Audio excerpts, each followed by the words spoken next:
Hi guys, today we are reading chapter 4, The Keeper of the Keys. Like we've been doing, we're going to start off with some key vocabulary, and the first vocab word is cowardly. Cowardly means not brave. So as you can see by this picture, this man is scared. He is cowardly, he's not brave. The next word is bewildered. Bewildered means confused. So maybe during class you were bewildered by the lesson. You were confused. The last vocab word is beaming. Beaming means smiling and proud. So look how happy he is. He's beaming. He's all smiley. All right, today, chapter 4 is going to be read yet again by Miss McDougald. So thank you, Miss McDougald.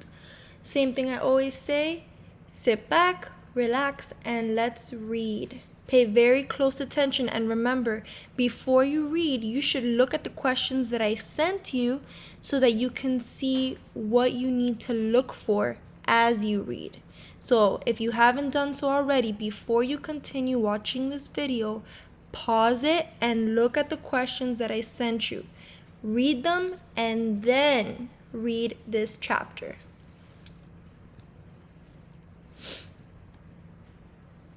Chapter 4, The Keeper of the Keys. Boom! They knocked again. Dudley jerked awake. "Where's the cannon?" he said stupidly. There was a crash behind them, and Uncle Vernon had skidding into the room. He was holding a rifle in his hand. Now they knew what had been in the long, thin package he had brought with them. "Who's there?" he shouted. "I warn you, I'm armed." There was a pause. Then, smash! The door was hit with such force that it swung clean off its hinges, and with a deafening crash landed flat on the floor. A giant of a man was standing in the doorway. His face was almost completely hidden by a long, shaggy mane of hair and a wild, tangled beard, but you could make out his eyes, glinting like black beetles under all the hair. The giant squeezed his way into the hut, stooping so that his head just brushed the ceiling. He bent down, picked up the door, and fitted it easily back into its frame. The noise of the storm outside dropped a little. He turned to look at them all. "Couldn't make a cup of tea, could ya? It's not been an easy journey." He strode over to the sofa where Dudley sat frozen in fear. "Budge up, you great lump," said the stranger. Dudley squeaked and ran to hide behind his mother, who was crouching terrified behind Uncle Vernon. "And here's Harry," said the giant. Harry looked up into the fierce, wild, shadowy face and saw that the beetle eyes were crinkled in a smile. "Last time I saw you, you was only a baby," said the giant. "You look a lot like your dad, but you've got your mom's eyes." Uncle Vernon made a funny rasping noise. "I demand that you leave at once, sir," he said. "You are breaking and entering." "Oh, shut up, Dursley, you great prune," said the giant, who reached over the back of the sofa, jerked the gun out of Uncle Vernon's hands, bent it into a knot as easily as if it had been made of rubber, and threw it into the corner of the room. Uncle Vernon made another funny noise, like a mouse being trodden on. "Anyway, Harry," said the giant, turning his back to the Dursleys, "a very happy birthday to you. Got something for you here, aye?"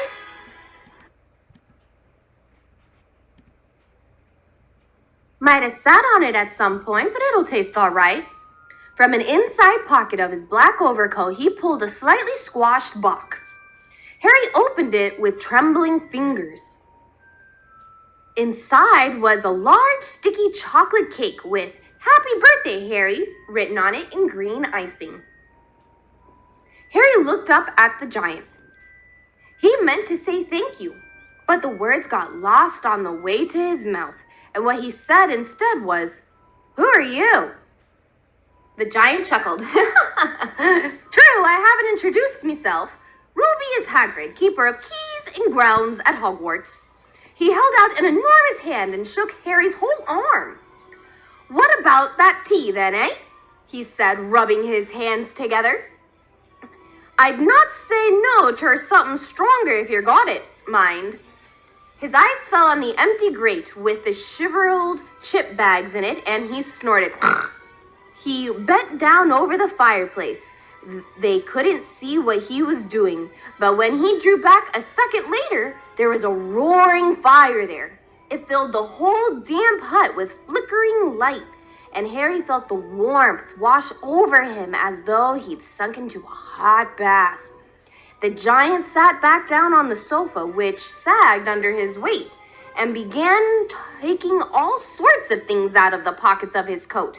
A copper kettle, a squashy package of sausages, a poker, a teapot, several chipped mugs, and a bottle of some amber liquid that he took a swig from before starting to make tea.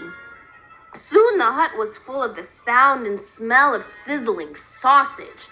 Nobody said a thing while the giant was working, but as he slid the first 6 fat, juicy, slightly burnt sausages from the poker, Dudley fidgeted a little.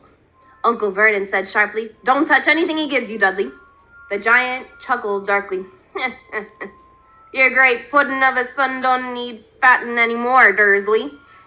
Don't worry."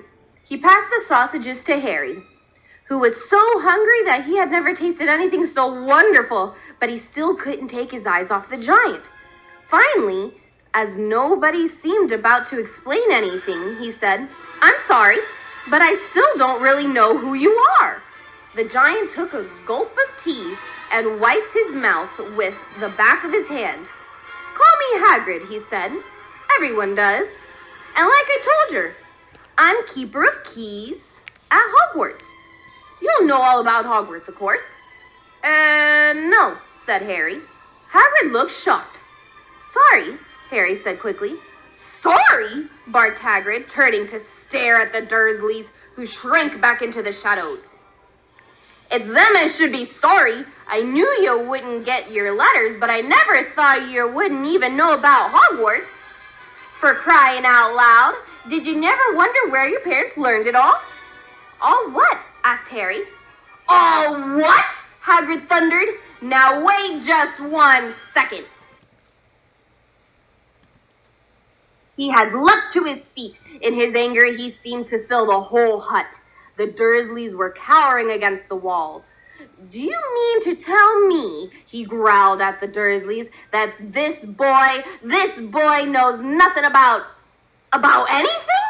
Harry thought this was going a bit far. He had been to school after all, and his marks weren't bad. "I know some things," he said. "I can, do math and stuff." But Hagrid simply waved his hand and said, "About our world, I mean. Your world, my world, your parents' world." "What world?" Hagrid looked as if he was about to explode. "Dursley!" he boomed. Uncle Vernon, who had gone very pale, whispered something that sounded like "Nimble." Hagrid stared wildly at Harry. "But you must know about your mom and dad," he said. "I mean, they're famous. You're famous." "What? My mom and dad weren't famous, were they?" You don't know. Hagrid said, and he ran his fingers through his hair, fixing Harry with a bewildered stare. "You don't know what you are?" he said finally. Uncle Vernon suddenly found his voice. "Stop!" he commanded. "Stop right there, sir. I forbid you to tell the boy anything." A braver man than Vernon Dursley would now gave him. When Hagrid spoke, his every syllable trembled with rage. "You never told him? Never told him what was in the letter Dumbledore left for him? I was there. I saw Dumbledore leave it, Dursley, and you kept it from him all these years? Kept what from me?" said Harry eagerly. "Stop! I forbid you!" yelled Uncle Vernon in panic. Aunt Petunia gave a gasp of horror. "Go boil your heads, both of you," said Hagrid. Harry, you're a wizard. There was silence inside the hut. Only the sea and the whispering wind could be heard. I'm a what? Gasped Harry. A wizard, of course, said Hagrid, sitting back down on the sofa, which groaned and sank even lower. And a thumping good un, I'd say, once you have been trained up a bit. With a mom and dad like yours, what else would you be? And I reckon it's about time you read your letter. Harry stretched out his hand at last to take the yellowish envelope, addressed in emerald green to Mr. H. Potter. The floor, hut on the rock, the sea. He pulled out the letter and read, Hogwarts School of Witchcraft and Wizardry, Headmaster Albus Dumbledore, Order of Merlin, First Class, Grand Sorcerer, Chief Warlock, Supreme Mugwump, International Confederation of Wizards. Dear Mr. Potter,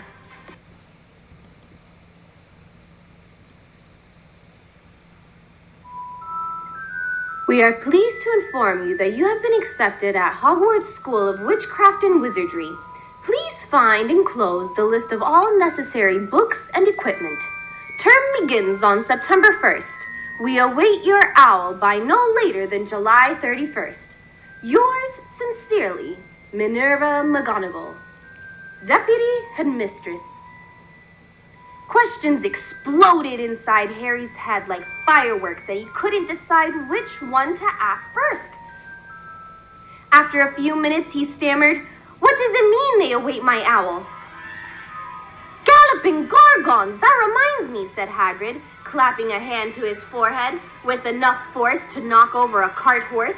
And from yet another pocket inside his overcoat, he pulled an owl. A real, live, rather ruffled-looking owl. A long quill and a roll of parchment. With his tongue between his teeth, he scribbled a note that Harry could read upside down. Dear Professor Dumbledore, give Harry his letter. Taking him to buy his things tomorrow. Weather's horrible. Hope you're well, Hagrid. Hagrid rolled up the note, gave it to the owl, which clamped it in its beak, went to the door and threw the owl out into the storm. Then he came back and sat down as though this was normal as taking and talking on the telephone. Harry realized his mouth was open and closed it quickly. Where was I? Said Hagrid. But at that moment, Uncle Vernon, still ashen-faced but looking very angry, moved into the firelight. He's not going, he said. Hagrid grunted. Ugh. I'd like to see a great muckle like you stop him, he said. A what? Said Harry, interested. A muggle, said Hagrid. It's what we call non-magic folk like them. And it's your bad luck you grew up in a family of the biggest muggles I ever laid eyes on. We swore when we took him in we'd put a stop to that rubbish, said Uncle Vernon. Swore we'd stamp it out of him. Wizard indeed. You knew? Said Harry. You knew I'm a wizard? Knew? Shrieked Aunt Petunia suddenly. Knew? Of course we knew. How could you not be? My dratted sister being what she was. Oh, she got a letter just like that and disappeared off to that school and came home every vacation with her pockets full of frog spawn, turning teacups into rats. I was the only one who saw her for what she was, a freak. But for my mother and father, oh no, it was Lily this and Lily that. They were quite proud of having a witch in the family. She stopped to draw a deep breath and then went ranting on. It seemed she had been wanting to say all this for years. Then she met that Potter at school, and they left and got married and had you, and of course I knew you'd be just the same, just as strange, just as abnormal. And then, if you please, she went and got herself blown up, and we got landed with you. Harry had gone very white. As soon as he found his voice, he said, Blown up! You told me they died in a car crash. Car crash! Roared Hagrid, jumping up so angrily that the Dursleys scuttled back to their corner. How could a car crash kill Lily and James Potter? It's an outrage! It's a scandal! Harry Potter not knowing his own story when every kid in our world knows his name. But why? What happened? Harry asked urgently. The anger faded from Hagrid's face. He looked suddenly anxious.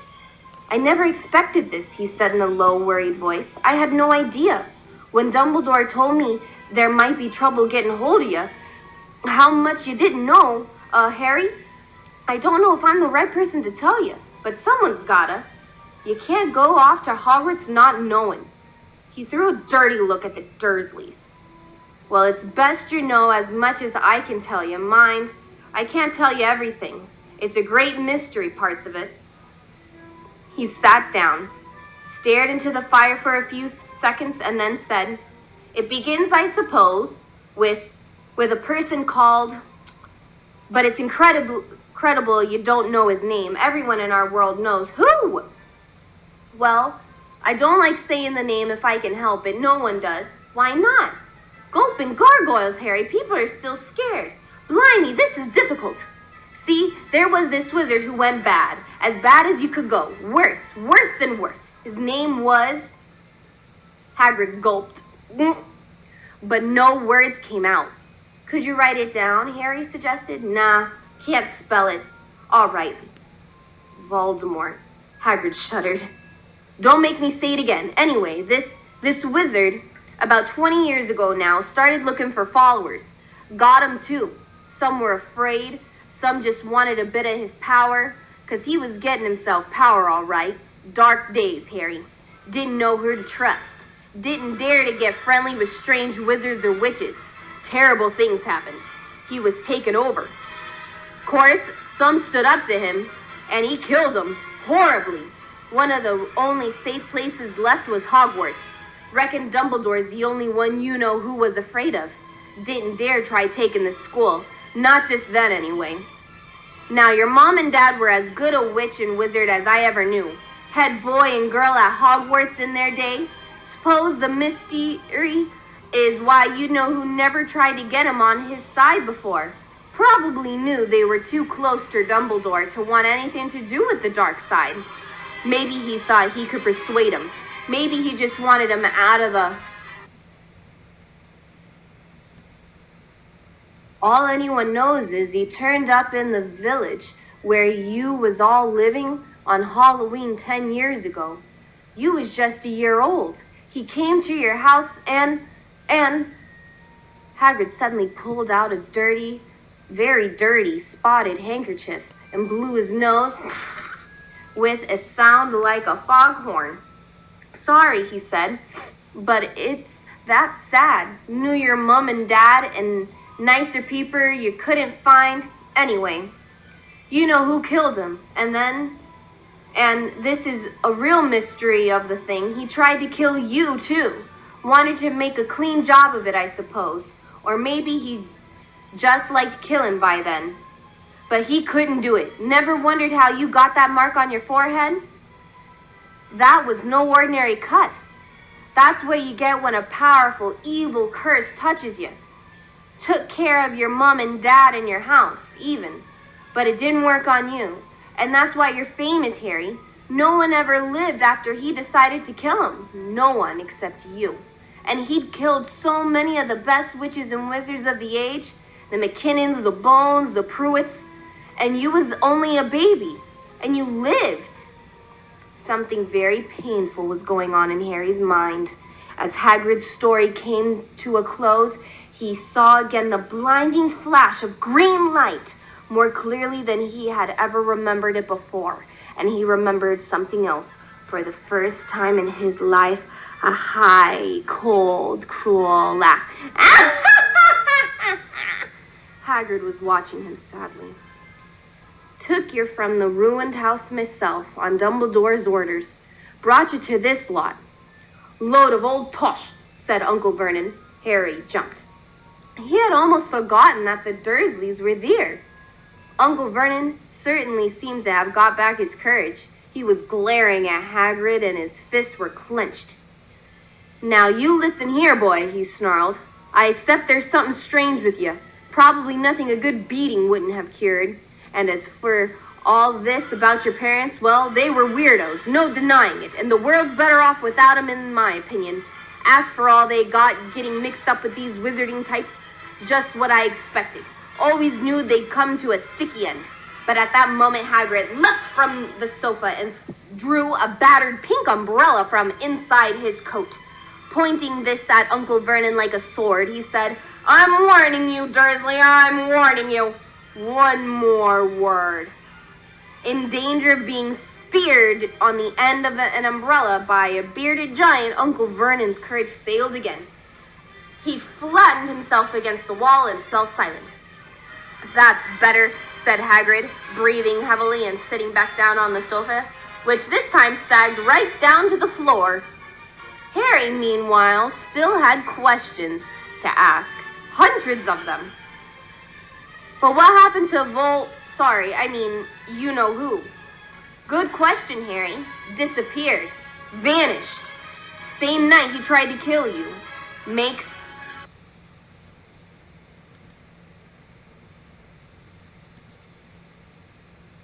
you even more famous. That's the biggest mystery, see? He was getting more and more powerful. Why'd he go? Some say he died. Codswallop, in my opinion. Dunno if he had enough human left in him to die. Some say he's still out there, biding his time but I don't believe it. People who was on his side came back to ours. Some of them came out of kind of trances. Don't reckon they could have done it if he was coming back. Most of us reckon he's still out there somewhere, but lost his powers. Too weak to carry on. 'Cause something about you finished him, Harry. There was something going on that night he hadn't counted on. I don't know what it was. No one does. But something about you stumped him, all right. Hagrid looked at Harry with warmth and respect blazing in his eyes. But Harry, instead of feeling pleased and proud, felt quite sure there had been a horrible mistake. A wizard? Him? How could that be possible? He'd spent his life being clouted by Dudley and bullied by Aunt Petunia and Uncle Vernon. If he was really a wizard, why hadn't he been turned into warty toads every time they tried to lock him in his cupboard? If he'd once defeated the greatest sorcerer in the world, how come Dudley had always been able to kick him around like a football? "Hagrid," he said quietly, "I think you must have made a mistake. I don't think I can be a wizard." To his surprise, Hagrid chuckled. "Not a wizard, eh? Never made things happen when you were scared or angry?" Harry looked into the fire. Now he came to think about it. Every odd thing that had ever made his aunt and uncle furious with him had happened when he, Harry, had been upset or angry. Chased by Dudley's gang, he had somehow found himself out of reach. Dreading going to school with that ridiculous haircut, he'd managed to make it grow back. And the very last time Dudley had hit him, hadn't he gotten his revenge? Without even realizing he was doing it? Hadn't he set a boa constrictor on him? Harry looked back at Hagrid, smiling, and saw that Hagrid was positively beaming at him. "See?" said Hagrid. "Harry Potter, not a wizard. You wait. You'll be right famous at Hogwarts."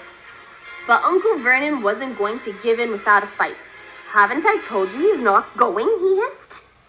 "He's going to Stonewall High, and he'll be grateful for it. I've read those letters, and he needs all sorts of rubbish. Spell books and wands, and if he wants to go, a great muggle like you won't stop him," growled Hagrid. "Stop Lily and James's son going to Hogwarts? You're mad. His name's been down ever since he was born. He's off to the finest school of witchcraft and wizardry in the world. 7 years there and he won't know himself. He'll be with youngsters of his own sort for a change, and he'll be under the greatest headmaster Hogwarts had ever seen, Albus Dumbledore." "I am not paying for some crackpot fool to teach him magic tricks," yelled Uncle Vernon. But he had finally gone too far. Hagrid seized his umbrella and whirled it over his head. "Never," he thundered, "insult Albus Dumbledore in front of me." He brought the umbrella swishing down through the air to point at Dudley. There was a flash of violet light, a sound like a firecracker, and a sharp squeal. And the next second, Dudley was dancing on the spot with his hands clasped over his fat bottom, howling in pain. "Ah!" When he turned his back on them, Harry saw a curly pig's tail poking through a hole in his trousers. Uncle Vernon roared, pulling Aunt Petunia and Dudley into the other room. He cast one last terrified look at Hagrid and slammed the door behind them. Hagrid looked down at his umbrella and stroked his beard. Shouldn't have lost my temper, he said ruefully. But it didn't work anyway. Meant to turn him into a pig. But I suppose he was so much like a pig anyway, there wasn't much left to do. He cast a sideways look at Harry under his bushy eyebrows. Be grateful if you didn't mention that to anyone at Hogwarts, he said. I'm not supposed to do magic, strictly speaking. I was allowed to do a bit to follow and get your letters to you and stuff. One of the reasons I was so keen to take the job. Why aren't you supposed to use magic? Asked Harry. Oh, well, I was at Hogwarts myself, but I got expelled. To tell you the truth, in me 3rd year, they snapped me wand in half and everything. But Dumbledore let me stay on as groundskeeper. Great man, Dumbledore. Why were you expelled? It's getting late, and we've got lots to do tomorrow, said Hagrid loudly. Gotta get up to town, get all your books and that. He took off his thick black coat and threw it to Harry. You can keep under that, he said. Don't mind if it wiggles a bit. I think I still got a couple of dormice in one of the pockets.